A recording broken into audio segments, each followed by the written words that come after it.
Others imagine nirvana as the unperishing nature of everything of self, being, life, growth, person, and personality. Yet other dogmatists, Mahamati, with poorly developed intellects, imagine nirvana as realization of the supreme soul within the servant, and that which develops virtues. Others think it comes from annihilation of merit and demerit. Others think it comes from annihilation of afflictions, and by means of knowledge. Others imagine the nirvana of the world as from the vision of a Lord as independent creator. Others say the origin of this world is from interactive evolution, not from an original cause. But that is adherence to cause, yet they aren't aware of it due to delusion, and conceive of nirvana from that unawareness. Other dogmatists, Mahamati, consider nirvana to be from understanding a path of truth.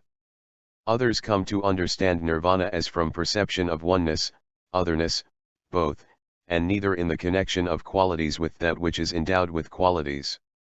Others, seeing the nature of things as originally so, like the beauty of the peacock, mines of all kinds of jewels, and the sharpness of thorns, imagine this to be nirvana. Still others, Mahamati, imagine it to be from understanding 25 realities. Others imagine nirvana to derive from the king's taking up instruction on the 6 virtues. Others, from a doctrine of time as creator, saying that the evolution of the world is time, thinking nirvana derives from that understanding. Others deem it being, others non-being, others deem it comprehension of being and non-being. Others imagine nirvana in terms of a view that being and nirvana are not distinct. Yet others, Mahamati, describe, as if from one who roars the lion's roar of omniscience, the non-grasping of reality due to the bewildering nature of reality, through seeing without grasping any standard, not grasping object and subject, not falling into 2 extremes of imagination that is a subjective mental object, seeing based on being as is, detached from the 4 extremes, not adhering to external existence or non-existence. Through understanding the construction of mental objects, they imagine nirvana to be cessation of concentration, thought, intellect, and cognitive consciousness in the highest stage, and heaven through rejection of that, attainment of truth first-hand, realizing twofold selflessness, cessation of the 2 afflictions, and removal of the 2 obstructions. Other illogical presentations of false dogma that thinkers offer in this way too are abandoned by the knowing. For all of these imagine nirvana with a mentality fallen into 2 extremes. Nirvana is imagined by all dogmatists, Mahamati, in terms of constructions such as these. But none of this transpires or ceases. The nirvana of each and every one of the philosophers fails, being considered in terms of the doctrine of their own system. It is not there is imagined by them. Due to the exertion of coming and going of cogitation, none of them has nirvana. Having learned this, Mahamati, you and other great bodhisattvas should avoid all dogmatic philosophical and religious notions of nirvana. So it is said.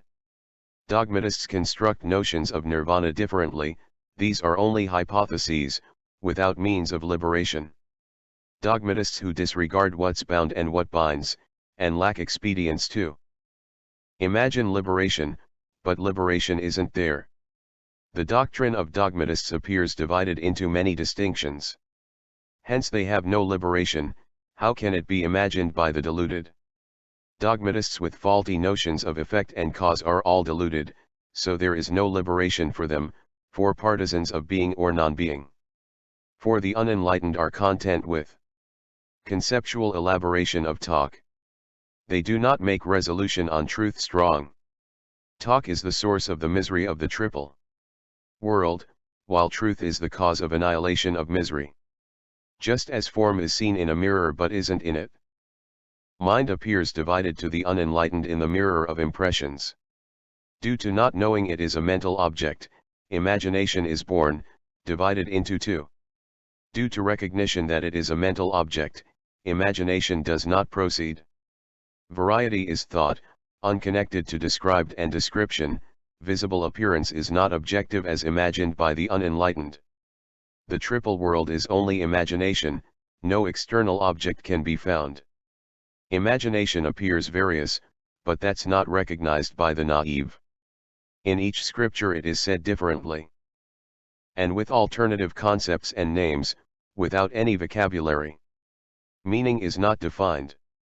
Then Mahamati, the great bodhisattva, said this to the Blessed One: let the Blessed One, the realized one, the able, the perfectly enlightened, indicate to me the inherently enlightened Buddhahood of the realized, whereby I and other great bodhisattvas may make ourselves and others aware of the inherent skill of the realized. The Blessed One said, then inquire. Mahamati, I will answer as is suitable to you. Mahamati said, is the Blessed One, the realized, the able, the perfectly enlightened one, uncreated or created, effect or cause, defined or definition, expression or meaning, intelligence or information? Is the realized one different or not different from such expressions? The Blessed One said, the realized, able, perfectly enlightened one is not uncreated or created, nor an effect, nor a cause, in such terms as these. Why? Because both fail. For if the realized one were created, Mahamati, that would be impermanence, and, being impermanence, the realized one would be all effect, and this is not sought by me or other realized ones. But if the realized were uncreated, the preparations of those who attain perfect knowledge would be meaningless because of not being obtained, they would be like the horns of a rabbit, the equivalent of the son of a barren woman, because of being uncreated. And what is neither effect nor cause, Mahamati, that is neither existent nor non-existent. What is not existent or non-existent is outside the four alternatives, and the four alternatives, Mahamati, are worldly convention. What is outside the four alternatives refers to mere verbal construction, like the son of a barren woman. For the son of a barren woman, Mahamati, is only a verbal construction, nor within the limits of the four alternatives. Never having come about, it is not a standard of sages. Thus should the meanings of all statements about the realized one be understood by the knowledgeable. You should also understand what I mean by saying that all things have no self. Not being self-existent, Mahamati, is selflessness. All things are there as themselves, not other selves, like cows and horses. Just as a horse is not a cow and a cow is not a horse, neither being, nor not being, it is not that they are not there with their own characteristics, indeed they are with their own characteristics in the same way, Mahamati, it is not that all things are not there with their own characteristics. They are indeed there. Therefore an imagination is understood by ignorant ordinary people as the meaning of selflessness, not absence of imagination. Thus should the emptiness, non-origination, and absence of inherent existence of all things be understood. Thus a realized one is not other than or none other than the clusters. If one were identical to the clusters, one would be impermanent because of the created nature of the clusters.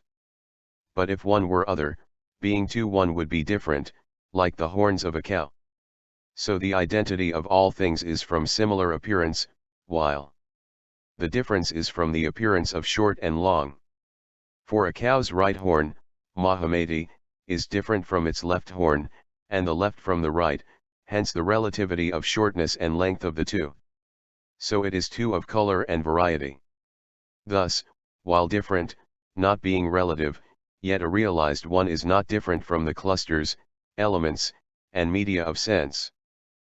In this way a realized one is not different from or identical to liberation.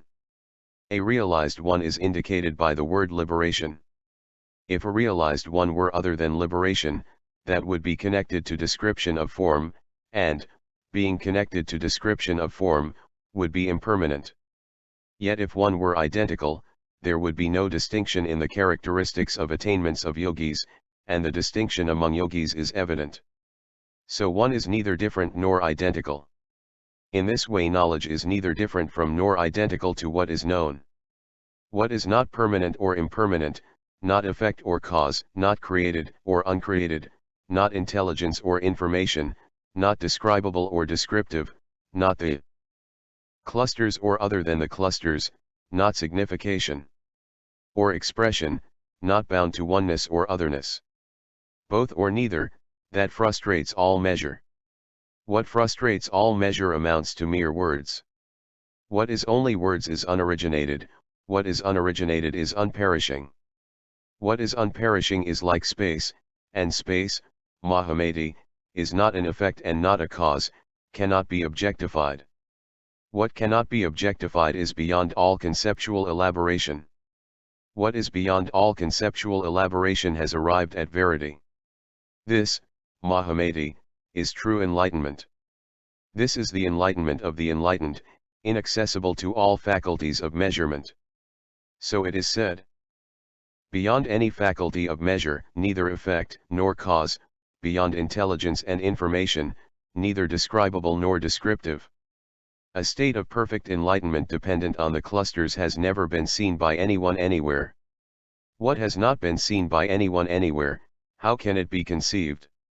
It is not created, not uncreated, not an effect, not a cause. It is neither the clusters nor without the clusters.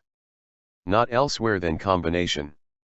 It is not that what is imagined to exist is not seen, that should not be understood to be non-existent, like the thingness of things. Not being presupposes being, being presupposes non-being.